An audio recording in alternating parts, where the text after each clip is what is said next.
While the AAA games industry still very much cares about bigger games that last hundreds of hours, it's also warming up to the idea of shorter experiences.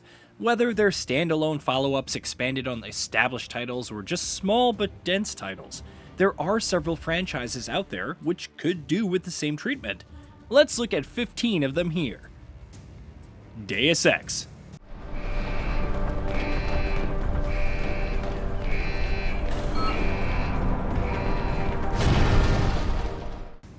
It may sound counterintuitive considering the scope of mankind divided and human revolution, but Deus Ex has always thrived on the number of choices it gives players. The different playstyles, dialogues, and approaches would fit well with the given context of a tighter narrative, and maybe encourage multiple playthroughs.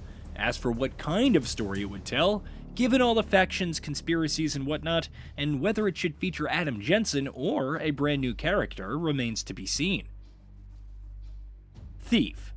Much like Deus Ex, Thief prides itself on giving players numerous choices and allowing them to tackle missions as they see fit. Stealth is the unifying factor, whether it's in not getting caught or stealing as much as possible, a series of heists culminating in a grand heist, an extensive prison break storyline, or even Garrett leaving the city to start a new life, wrapping up any loose ends along the way, could all make for some shorter, memorable tales while retaining the core gameplay loop. Sunset Overdrive.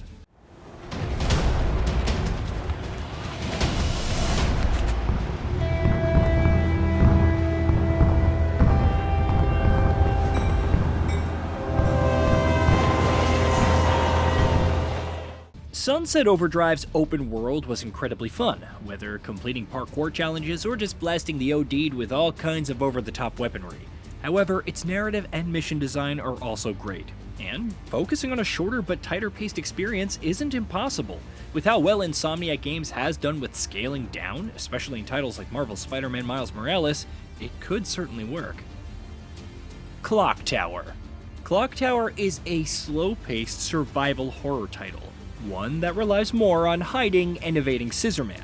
The older titles were already fairly tight-knit experiences, so a sequel could easily retain that same charm. It might have to do away with the point-and-click nature, but given how shorter horror games like Amnesia: The Bunker have fared, there's room for another title about evading a nigh unstoppable evil. Jak and Daxter. The Jak and Daxter series would balloon in scope and scale with Jak 2 and Jak 3, adding some open-world elements with their massive cities, vehicle hijacking, and more. However, the first game, the precursor Legacy, was shorter and more linear while offering some excellently designed stages and compelling story. If Jak and Daxter is revived, then returning to the first game structure would be nice. Mercenaries. This one's a bit tough because the Mercenary series is renowned for its freedom of choice and destructive sandbox. Still, a new title could offer the same degree of sandbox freedom with more impactful decisions and branching storylines. It doesn't need the largest world, but instead encourages players to try new things in a new playthrough, and see everything that it has to offer. Throw in a solid destruction system for experimentation, and it could work. Resistance. Say what you will about the Resistance series, but Insomniac did an excellent job offering well-paced, narrative-focused first-person shooters with incredible set pieces. It's firmly glued to Marvel titles, with Wolverine next on its list and a Venom spin-off possible, but a return to Resistance seems overdue, especially with other first-party shooters like Killzone missing. Again, given its experience with Miles Morales, Insomniac is more than equipped for the job. BanjoKazooie. If there's any franchise that deserves a revival, it's BanjoKazooie. Things got a little too convoluted with nuts and bolts, so the solution is simple. Return to the series' roots and focus on 3D platforming and collectathon mechanics. It doesn't have to be on a massive scale like Banjo-Tooie, but something akin to the first game would still be great. Dino Crisis.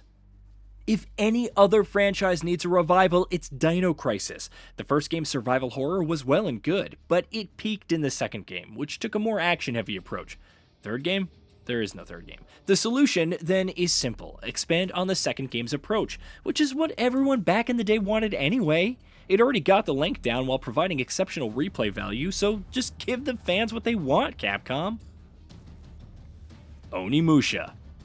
Between dual protagonists in Oni Musha 3 and 4 playable characters in Dawn of Dreams, together with the secret co-op, the franchise has gone through its share of changes. Still, the first game's hack-and-slash approach made for an endearing time, while the sequel added new mechanics, tougher difficulty, and side quests with optional characters, all while maintaining a sleek runtime. With the Oni Musha anime gaining some traction, there's never been a better time to deliver a shorter experience akin to the older titles, but with more contemporary mechanics. Gravity Rush. It's crazy that Gravity Rush, a sizable experience on the PlayStation Vita, expanded into this huge epic with the sequel. Offering 20-hour-plus story, to say nothing of the DLC for Raven. A follow-up may be impossible since Japan Studio has shut down, but that doesn't stop us from hoping for a return, even on a smaller scale. Condemned.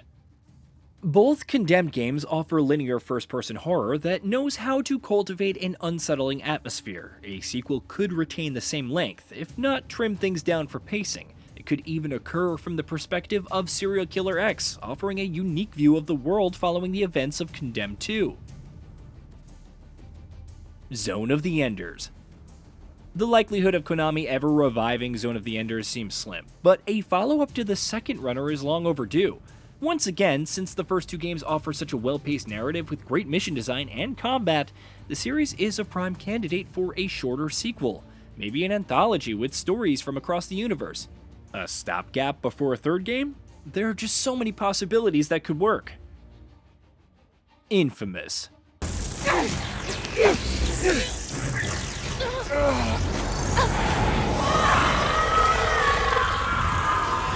While Infamous received praise for its visuals, combat, and attention to detail in the world, its morality system leaves much to be desired.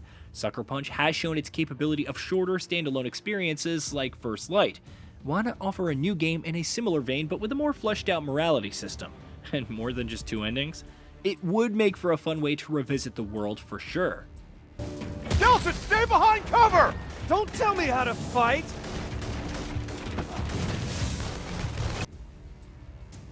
Manhunt.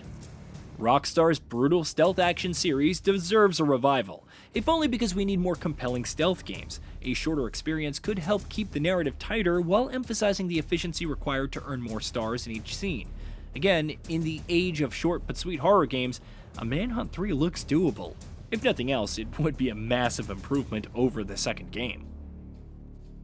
Hey, did you know that we at GamingBolt upload new videos every day? Stick around, drop a like, subscribe, and hit that bell, and let us know what kind of content you'd like to see in the future with a comment below.